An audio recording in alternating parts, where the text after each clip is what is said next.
c'est Viridiana. Je suis vraiment très contente de vous retrouver enfin aujourd'hui. Après une longue pause estivale, je suis de retour. Pour celles et ceux qui m'auraient oublié, ou pour celles et ceux qui sont arrivés là par hasard, je me présente. Je suis Viridiana, j'habite dans les Hauts-de-France, et en dehors de mon travail classique, je couds pour moi, je couds pour mes proches, je couds pour des clients, et je donne aussi des cours de couture. Un peu. J'ai passé mon CAP métier de la mode vêtements flous en 2020, pendant la période du Covid, et je suis très ravie de pouvoir ainsi partager mes connaissances. J'ai été absente pendant près de 2 mois sur YouTube et vous ne me retrouvez plus sur Instagram. Je vous explique pourquoi. C'est parti!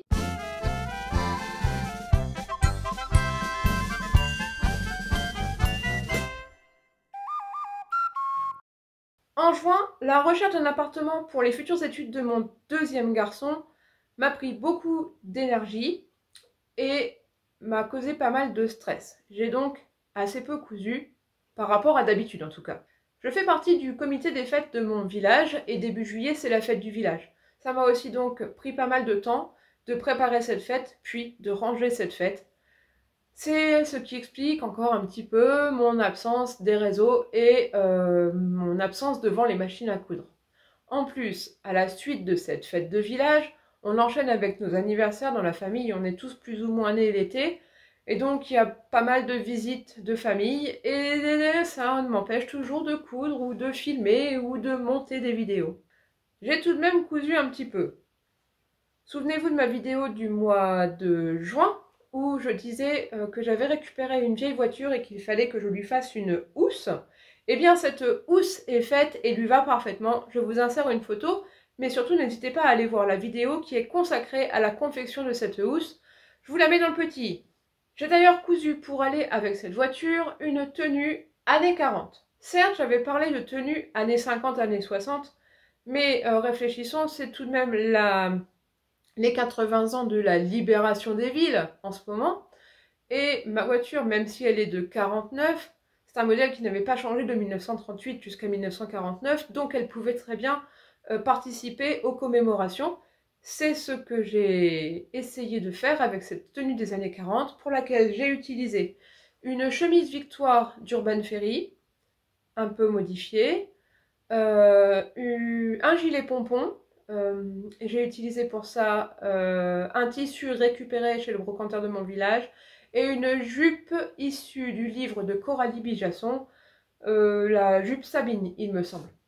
Ça me fait une tenue qui est parfaitement dans le thème. Je vous mets une photo maintenant. Par contre, je n'ai pas pu coudre en juillet de tenue pour mon homme. Mais c'est pas grave, ce n'est que partie remise. J'ai aussi fini la blouse Vivienne qui était le patron imposé pour le concours des meilleurs apprentis de France. Et j'ai échangé avec la créatrice de cette épreuve pour mieux pouvoir m'améliorer pour la suite. Je lui ai même envoyé ma blouse ensuite pour qu'elle puisse l'étudier de plus près.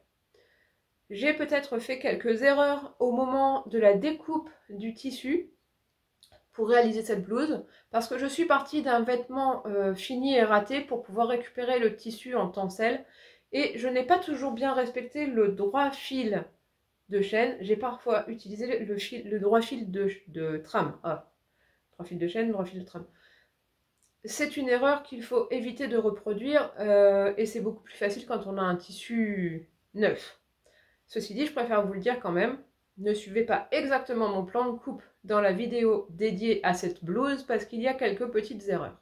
J'ai fait une vidéo tuto du point de rabattage à la main. Ce point était imposé dans le patron de la blouse Vivienne. Vous retrouverez dans le petit ici. Et j'ai aussi filmé toute la réalisation de la blouse, mais je n'ai monté que la vidéo de la première partie. La suite arrivera, je pense, mais vous pouvez d'ores et déjà retrouver sur ma chaîne la vidéo qui s'appelle « Ai-je le niveau d'un meilleur apprenti de France ?» La deuxième partie est filmée, comme je viens de vous le dire, mais elle n'est pas montée. Parce qu'il nous est arrivé quelque chose. Il m'est arrivé quelque chose. Le 20 juillet, je me suis fait pirater mes comptes internet. Les mails, Discord, Instagram et bien d'autres. Avec mon fils Maxime, on a réagi le plus vite possible. On a réussi à récupérer pas mal de choses. Mais pour le compte Instagram, c'était trop tard. le mot de passe avait été changé, la double authentification avait été installée, c'était foutu. Ce qui m'embête le plus, c'est que le pirate a envoyé des stories très chelous à ma communauté pour réclamer je ne sais quoi. Je n'ai pas pu voir moi-même ces stories. Mais ça nous a vraiment anéantis avec Maxime. Mes seuls buts sur les réseaux sociaux, que ce soit sur YouTube ou sur Instagram, c'est le partage, c'est la delphité, c'est la camaraderie, l'émulation. Et là, je me suis vraiment sentie trahie, rattrapée par la réalité et par la misanthropie. Il m'a fallu du temps, facilement un mois, avant de, avant de me dire que ce pirate, il n'était pas de ma communauté. Il fait pas partie de vous. Et j'ai pas vraiment de raison de vous punir de ça et de vous abandonner. Pour autant, même si j'ai pris conscience de ça, je suis toujours pas revenue vraiment devant la caméra et encore moins devant mon ordinateur pour faire le montage. En effet, mon mois d'août, il a été bien occupé lui aussi. Déjà, on m'a demandé de coudre une deuxième combinaison militaire pour les commémorations.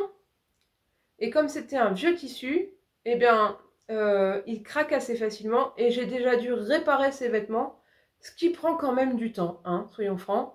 Alors, même si coudre une deuxième version, c'est toujours un peu plus rapide que de coudre la première, ça m'a quand même pris pas mal de temps. Et je vous dis, ensuite, il y a eu les réparations, donc j'ai été pas mal occupée par ce projet de combinaison militaire. J'ai aussi cousu une veste. C'était un test, hein, en attendant la version finale, qui irait avec une tenue Bridgerton. Je vous mets une petite photo tout de suite. C'est un patron McCalls. J'ai utilisé pour la faire un jacquard de récupération, des vieux rideaux en fait, et une doublure très très caca en satin extensible qui va pas du tout pour le projet, hein. Pour le prochain, j'utiliserai quelque chose qui n'est pas extensible et avec la couleur la plus proche possible du tissu extérieur. Ou alors je ferai une parmenture intérieure dans le même tissu parce que là, ça rebique, ça ressort, ça se voit, c'est moche. N'empêche que je valide la taille et je valide la forme. Je vous fais voir ça donc juste à côté. Je pense que je pourrais refaire cette veste pour accompagner la petite robe Burda que je vous avais présentée dans ma vidéo du mois de juin mais que je n'ai pas encore cousue pour essayer de me faire comme ça une tenue Bridgerton. Je crois qu'en ce moment, j'ai très envie de me coudre ce genre de petites choses. À la mi-août, mon mari et moi, on a eu quelques congés et on en a profité pour faire des travaux. Ça prend pas mal de temps. Je suis toujours pas devant mes machines à coudre quand je suis en train de couler une dalle béton. On est d'accord, hein? On a aussi été voir des amis, plein d'amis, et c'était une parenthèse vraiment très agréable dans notre mois, dans notre été. Mais pour clore cette période qui n'aurait dû nous apporter que de la zénitude et du ressourcement, eh bien un de nos arbres est tombé sur le bâtiment du voisin. Donc depuis la fin août, on passe notre temps à gérer les assurances, les experts d'assurance, les artisans. Que du bonheur. Ah, j'oubliais, je vous ai pas parlé de mon cheval. Mon cheval. Eh bien, à la mi-juillet, il a un sarcoïde qui a poussé dans l'oreille. Un sarcoïde, c'est une sorte de verrue. Je pense qu'on n'appelle pas verrue chez les animaux, c'est des sarcoïdes. Mais en fait, c'est un peu la même chose. C'est un virus, comme les verrues, et puis ça pousse. Parfois pas, parfois intensément. En l'occurrence, ce sarcoïde, qui au départ ressemblait juste à mon ongle de petit doigt, il a rapidement grossi, et mon cheval a dû se gratter, et ça saignait. Donc ça saignait dans le conduit de l'oreille, ce qui était gênant, donc il secouait la tête, donc ça saignait, et etc. Il y a un métaux qui est venu, qui lui a donné un traitement pour nettoyer et puis faire cicatriser, mais 4 semaines après, le sarcoïde était toujours là, il saignait toujours et il avait grossi. Donc à la fin de nos vacances, hein, pendant que l'arbre était tombé sur le bâtiment du voisin, je suis allée récupérer mon cheval à l'écurie. Pourtant j'en avais fait des allers-retours là-bas pour le soigner, il y a plus de 30 km pour aller à l'écurie, mais j'y allais quasiment tous les jours pour désinfecter, etc. Bon, rien n'y a fait. Donc je l'ai ramené et il s'est fait opérer la semaine dernière. On a donc retiré ce sarcoïde qui était implanté sur le cartilage de l'oreille, donc il a fallu faire une peau de melon comme ça pour enlever la zone atteinte. Je croise les doigts, ça a l'air de bien guérir, donc ce ne sera bientôt plus qu'un mauvais souvenir. Parlons maintenant des choses qui vont bien, parce que je suis pas là pour qu'on s'apitoie sur mon sort. J'ai une capacité de résilience à toute épreuve. Donc en premier, mon fils est bien installé à Lyon, ses études ont commencé, ça a l'air de bien se passer, donc croisons les doigts, ça va aller. Début août, j'ai testé pour Elsa Urban Ferry le patron de polo femme. Et Elsa a terminé de filmer la formation dans le courant du mois d'août. Et elle est maintenant disponible, cette formation, pour coudre un polo sur le site d'Urban Ferry, mon coach couture. Vous retrouverez le lien juste en dessous. Et je suis actuellement en train de tester le patron du polo homme qui sortira très prochainement. Ce sont des bonnes nouvelles quand même. Mon fils et mon mari portent pas mal de polos, donc je pense que je vais pouvoir en faire toute une tripotée. J'ai commencé à coudre pour mon homme la fameuse tenue années 40 dont il aura besoin, sûrement l'an prochain, pour les commémorations de l'armistice. Ça fera 80 ans l'an prochain que la Deuxième Guerre mondiale est terminée. On va pouvoir fêter ça dignement, chacun avec nos tenues et notre belle voiture. D'ailleurs, ça me rend vraiment très contente d'avoir réussi à restaurer cette voiture. Elle est maintenant roulante, mécaniquement, il n'y a plus grand chose à dire, et ça me remplit un peu de bonheur quand même, ouais.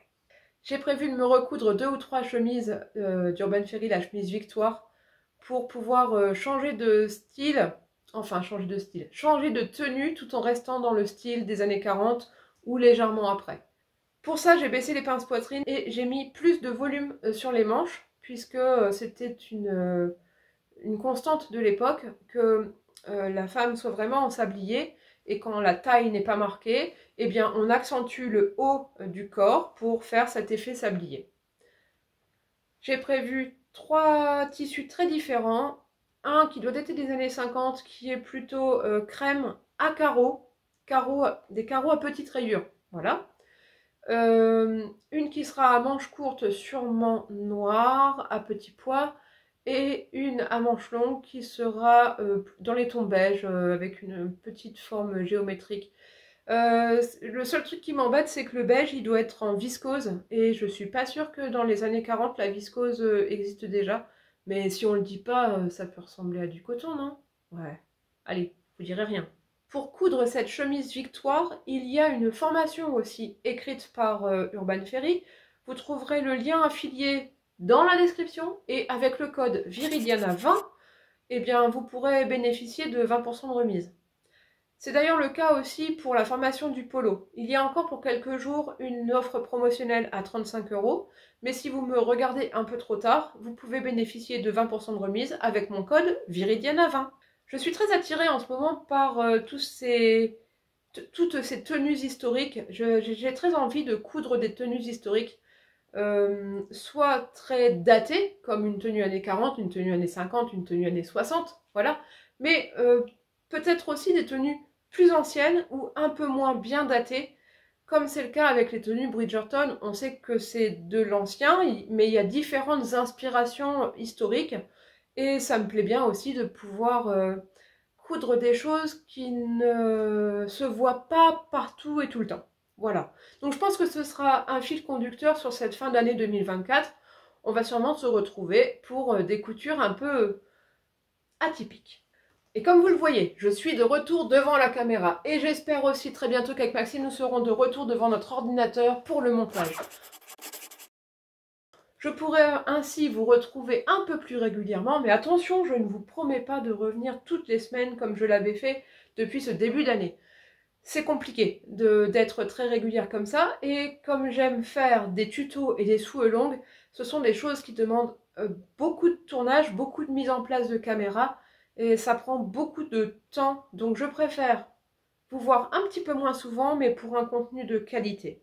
En attendant de nous revoir, n'hésitez pas à m'écrire un commentaire là en dessous, à mettre aussi un petit pouce, à vous abonner et à cliquer sur la cloche, comme ça vous aurez les notifications de mes prochaines vidéos. Portez-vous bien, soignez-vous bien, et on se revoit très vite. Des bisous!